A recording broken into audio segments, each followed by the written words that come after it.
وہ قانونی آئینی اداروں کو اپنے منمانے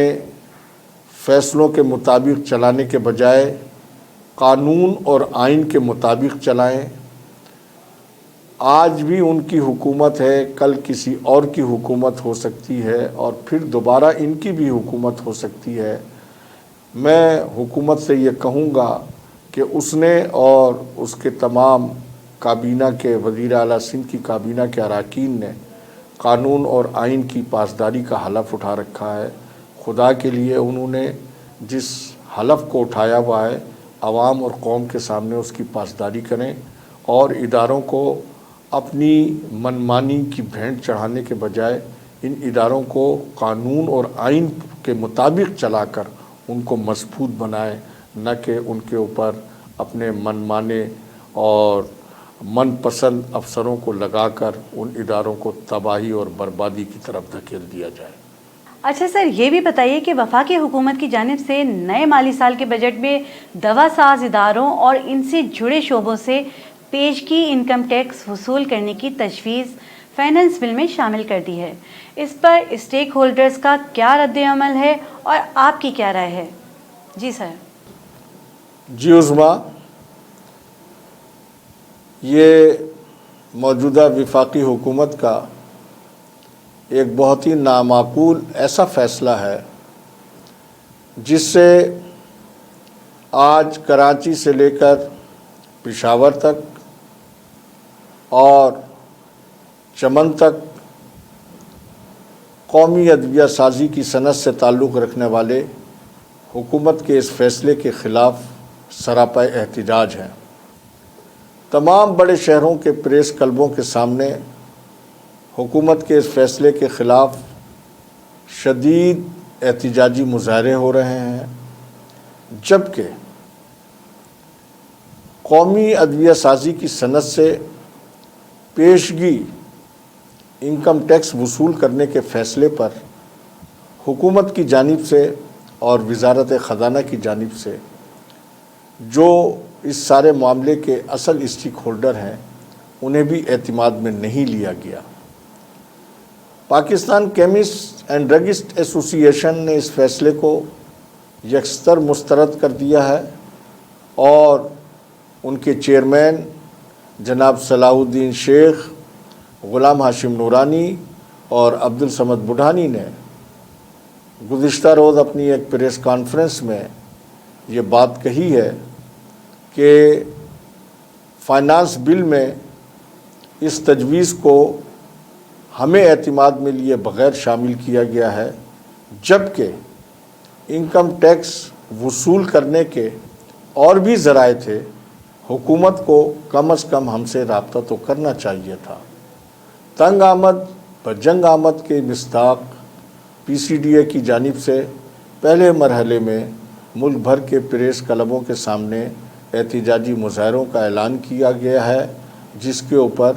ملک بھر میں عمل درآمد شروع ہو گیا ہے اور ادویہ ساز کی صنعت سے تعلق رکھنے والے ڈسٹریبیوٹرز، ہول سیلرز، ریٹیلرز حکومت کے اس غیر مقبول فیصلے کے خلاف سڑکوں کے اوپر احتجاج کر رہے ہیں۔ اور میری ذاتی رائے کے مطابق حکومت کے اس فیصلے کا بالآخر تمام تر اثر ان غریب مریضوں کے اوپر ہی آ کر پڑے گا جو کہ پہلے ہی جدید تشخیصی ٹیسٹوں کی فیس ادا کرنے سے بھی قاصر ہے، اور ہمارے ملک کی قومی ادویہ ساز صنعت جو ہے وہ پہلے ہی خام مال اور دیگر وجوہات کی بنا پر دوا کی قیمتوں میں اضافے کے لیے مجبور ہے۔ تو دوسری جانب حکومت کا یہ فیصلہ کہ اس صنعت سے اور اس صنعت کے وابستہ تمام شعبوں سے ایڈوانس انکم ٹیکس کی وصولی کا فیصلہ ایک ایسا اقدام ہے کہ جس کے اوپر عمل درآمد کرنا ممکن ہی نہیں بلکہ بہت مشکل ترین معاملہ ہے۔ کراچی فارما آرگنائزیشن کے صدر زبیر میمن صاحب اور جنرل سیکریٹری جناب محمد اسلم پولانی صاحب، کراچی میں جو ملک بھر کی سب سے بڑی ہول سیل میڈیسن مارکیٹ ہے، انہوں نے بھی حکومت کے اس فیصلے کے اوپر نہ صرف شدید مذمت کی ہے، تشویش کا اظہار کیا ہے، بلکہ مکمل طور کے اوپر ملک کی سب سے بڑی ہول سیل میڈیسن مارکیٹ کو غیر معینہ مدت کے لیے بند کرنے کا عندیہ بھی دیا ہے۔ اور اس کے ساتھ ہی پاکستان کیمسٹ کونسل کے چیئرمین جناب عاطف بلو نے بھی اس سلسلے میں وزیر اعظم عمران خان کو باقاعدہ ایک کھلا خط لکھا ہے، اور میں ایک ہیلتھ رپورٹر کی حیثیت سے سمجھتا ہوں کہ جب دنیا کی طرح پاکستان بھی کورونا کی ایمرجنسی کے اندر ہے، اس حوالے سے ادویہ سازی کی صنعت کی جانب سے احتجاج، ہڑتال اور شٹر ڈاؤن وغیرہ کا اقدام ایک ایسے اعلانات ہیں کہ جس سے کورونا کی انسدادی مہم کو بھی شدید مشکلات کا سامنا کرنا پڑ سکتا ہے۔ لہٰذا میں آج کے اس پروگرام کی وساطت سے وزیر اعظم اور وزیر خزانہ سے یہ اپیل کروں گا کہ وہ اس فیصلے کو انا کا مسئلہ نہ بنائیں، بلکہ اسٹیک ہولڈر کو فوری طور کے اوپر اعتماد میں لے کر کوئی اس کا ایسا قابل قبول حل تلاش کرے کہ جس سے معاملہ بحسن و خوبی طے ہو سکے۔ سراج امجدی صاحب، یہ بتائیے کہ سماجی رابطے کی ویب سائٹ پر ولا یوسف نامی ایک مریضہ بچی کے حوالے سے پاکستان میں اس کے ممکنہ علاج کے معاملے پر جو گفتگو چل رہی ہے، اس کی تفصیلات ہمیں کچھ بتائیں گے آپ؟ جی عظمیٰ، بہت آپ کا شکریہ کہ آپ نے ایک اہم ترین مجھ سے سوال کیا ہے۔ میں اپنے ناظرین کو یہ بتانا چاہوں گا کہ یہ فلسطین کے ایک مظلوم باپ کی وہ اپیل ہے جو انہوں نے وزیر اعظم پاکستان سے کی ہے۔ ان کی 15 سالہ بچی ولا یوسف ہڈیوں کی ایک ایسی بیماری میں مبتلا ہے جس کی وجہ سے ہڈیوں کی نشو و نما میں ترچھا پن اور اس قسم کی وہ بیماری ہے کہ جس سے مریضہ بچی کو نہ صرف معمول کے مطابق چلنے پھرنے میں بلکہ اٹھنے بیٹھنے میں بھی تکلیف کا سامنا ہے، اور خوش قسمتی سے ہڈیوں کا یہ علاج پاکستان میں جنا پوسٹ گریجویٹ میڈیکل سینٹر سمیت نجی شعبہ صحت کے اندر بھی بآسانی دستیاب ہے۔ یہ بچی مظلوم فلسطین کے مشہور شہر غزہ سے تعلق رکھتی ہے، جہاں پر حال ہی میں اسرائیلی دہشت گردی کے نتیجے میں 36 معصوم بچے، 67 خواتین اور تقریباً مجموعی طور پر 260 مرد و خواتین جام شہادت نوش کر چکے ہیں۔ 4 لاکھ کی یہ آبادی گزشتہ 7 برس سے بے روزگار ہے، اور اسرائیل کی جانب سے اس کا محاصرہ اور ناکہ بندی کی صورتحال ہے۔ اس کے مظلوم باپ احسن سعد نے نہ صرف وزیر اعظم پاکستان عمران خان سے بلکہ وزیر خارجہ شاہ محمود قریشی، گورنر سندھ عمران اسماعیل اور پاکستان پیپلز پارٹی کے سربراہ بلاول بھٹو زرداری سے بھی اپیل کی ہے، جبکہ پاکستان بالخصوص کراچی کے ہیلتھ رپورٹرز میرے ہم اثر دوست جناب حسیب اصغر اور دیگر دوستوں کی جانب سے بھی ہم نے حسن سعد کی اس درخواست کے لیے وزیر اعظم پاکستان سے ایک مشترکہ اپیل بھی کی ہے، اور مجھے امید ہے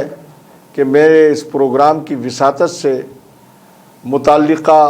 حکام جو ہے ایک مظلوم مریضہ بچی کی جان بچانے کے لیے، اس کے صحت کے تحفظ کے لیے فوری طور کے اوپر انسانی ہمدردی کی بنیاد پر عملی کارروائی کو عمل میں لائیں گے۔ بہت شکریہ سراج امجدی آپ کے قیمتی وقت کا۔ جی بہت شکریہ عظمیٰ کہ آپ نے مجھے اپنے پروگرام میں ناظرین سے باتیں کرنے کا موقع فراہم کیا۔ ناظرین، اس کے ساتھ ہی ہمارے پروگرام کا وقت ختم ہو جاتا ہے۔ انشاءاللہ اگلی پروگرام میں آپ سے ملاقات ہوگی۔ اپنا بہت خیال رکھیے گا۔ اللہ نگہبان۔